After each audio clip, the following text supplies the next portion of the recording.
Okay, boys and girls, today we are going to be going over an investigation called Mr. Brown's Blueprints. And before we get started, I wanted to show you a picture of some blueprints. Architects use them when they're planning a house. And this is a bird's eye view of the certain house that they're building. And I'm not sure if it's coming up clear, but if you can see, they have dimensions right there. That's a bedroom, and it's 14 feet by 14 feet. That means there's 14 square feet going this way and 14 square feet going that way. And then they can calculate how much area is in that room, how much area they have to put a bed in, and anything else that they might want to put in there.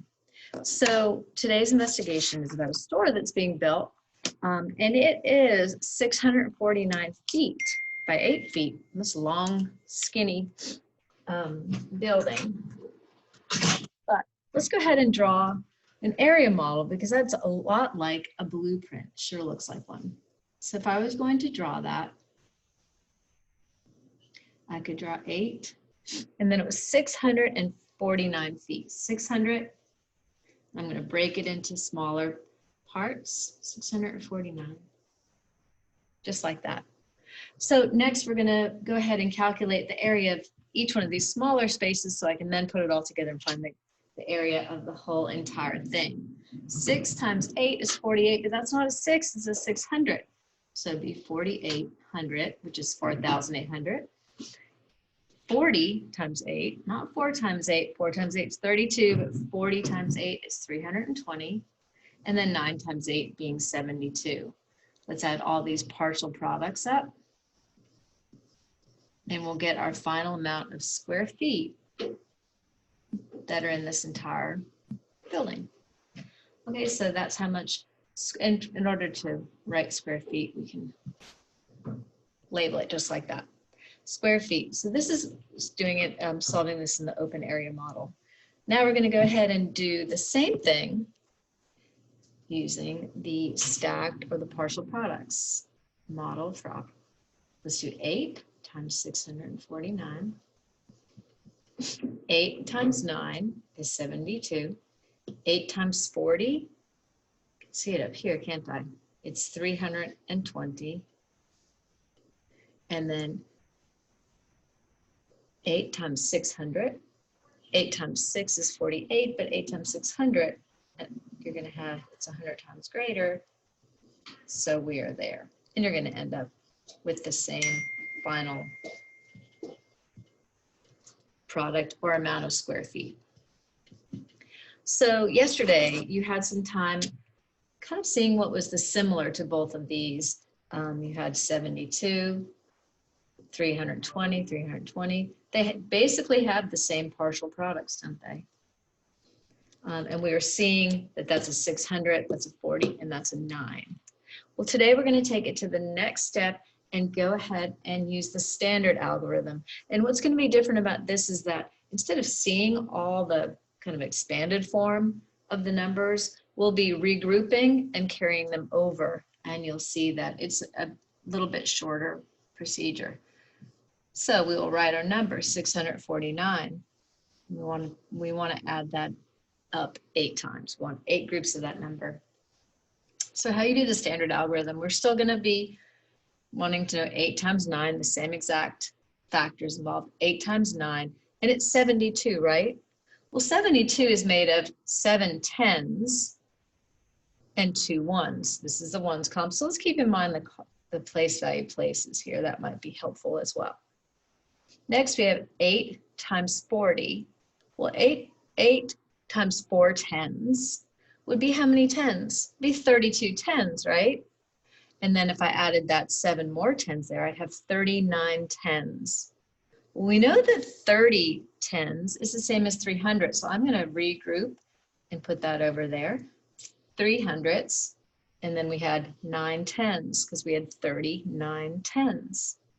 Lastly, we're going to multiply 8 groups of 600. 8 times 6 is 48, right? So 8 times 600s is going to be 48 hundredths. And then let's add 3 more hundreds. 49 hundredths, 50, 51 hundredths. Well, 5100ths, if there was a thousands place, I could put the 5,000, 50, and then the 100ths. But since there is no thousands place, I can just go ahead and bring it down here to my final answer because I know there are no more numbers that need to be multiplied. So the final answer would be 5,192. Let's go ahead and do a couple of other ones, and I'd like for you to do these with me in your math journals. Let me get my eraser. And it's going to be a good idea as we start out to do all three types of multiplication. Let's see, to get the connections between them. So problem number 2 is Mr. Brown is working on designing the sidewalk that goes down the busiest street in the city. He needs to know the area to purchase concrete. The sidewalk will be 4,264 feet by 4 feet. So that's if I was going to envision that, a long sidewalk, right? Fairly, not very wide, but very long. And this would be feet. And we're going to multiply that out. Okay, it's a good idea to, it's a good idea to estimate before you begin any kind of operation, addition, subtracting, multiplying, or dividing. You always want to estimate first. So 4,264, that would estimate to 4,000 or 5,000? Well, it definitely has 4,000, but it only has 264 within the number. That's not halfway to another 1,000, right? So we keep it at 4,000. So if I was going to do my little estimation up here, 4,000 times 4, I'll just keep that at 4. 4 times 4 is, that's going to be close to 16,000. And sometimes we put our estimation in a little bubble up there so we can keep it in our minds and check back to it when we get our final answer to make sure that they match, that they're fairly close. All right, how are we going to do the standard algorithm for multiplication? 4 times 4 is 16, right? So that's 16 ones. That's the same as having 10 ones. I mean, 10, one group of 10 and 6 ones, 16 ones. One group of 10 and 6 ones. 4 groups of 60. Well, 4 groups of 6 tens is going to be 24 tens, right? That one more will give us 25 tens. Well, 25 tens, I know that 5 tens is just 5 tens, but what is 20 tens? Well, that's 200. So let's put a 2 in the hundreds place. 4 groups of 200. So 4 groups of 200s. So that would be how many hundreds? You get 800s, 900s, 10 hundreds. Well, what would 10 hundreds be? 10 times 100 is 1,000. So we'll pull 1 over there and a 0 in the ones place. 4 times 4,000. So 4 times 4,000s is going to give us 16,000s, right? 17,000s. There's no other numbers in my problem, so I can go ahead and just write my 17,000s down here. And I'll see that my answer is fairly close to my estimate. If it was just 7,056, I could be a little bit concerned because that would be very far apart and I'd have to rework my problem and see what went wrong. We're going to do one more, and I'd like for you to pause the video and do it in all 3 ways. The last problem is going to be, Mr. Brown has a long garden area down the side of the parking lot, and he's wanting to plant a row of trees there. The area is 278 feet. And when we're using measurement, it's really important to label your numbers so we know they're not inches, right? And they're not miles, they're feet. And we need to be sure of that. And then 4 feet wide. Okay, there's our problem. I want you to pause right now and go ahead and solve it in the open area, in the partial products, and then finally we'll end up with our final one done in the standard algorithm for multiplication. Okay, pause it now. I'm going to go ahead and solve them and then you check back, okay?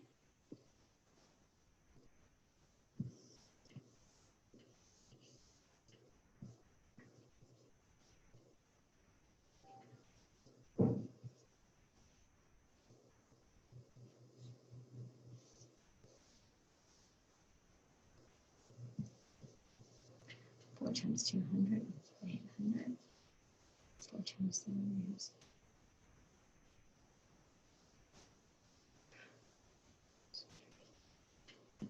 All together. 800, 280, 32. Bam, there you go. Oops. Did you get that? The next one, you can, hopefully you can fast forward through this. And we've got 8 times 4 is 32. 4 groups of 70 is 280. 4 groups of 200 is going to be 800s. 4 groups of 1,000 is going to be 4,000. I'm very careful to line it up. That's the trick, is to make sure this ones, tens, hundreds, thousands columns are lined up carefully. And I've gotten the same final product. Okay, let's finish it up by doing the same exact problem in the using the standard algorithm method for multiplication. 4 groups of 8. 5 times 8 is 32. That's 3 tens and 2 ones. 4 groups of 7 tens. We've got 7 tens. We have that amount 4 times. That would be 28 tens, right?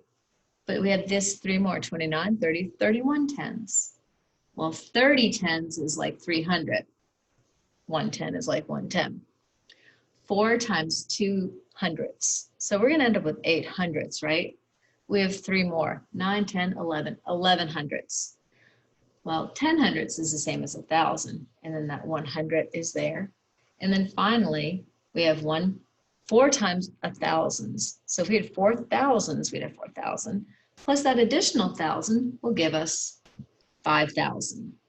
And what we want to do is always keep in mind what we're working with. That's not, although we might say 4 times 7, it's going to be important that you understand that that's 4 groups of 7 tens, right? That's 4 group of 200. That means I have 200, 200, 200, 200. And so keep that in mind while you're doing even this shortened version of the standard algorithm for multiplication. Tomorrow you'll be doing Mr. Brown's investigation part 2. And you'll do fabulous. I just know it.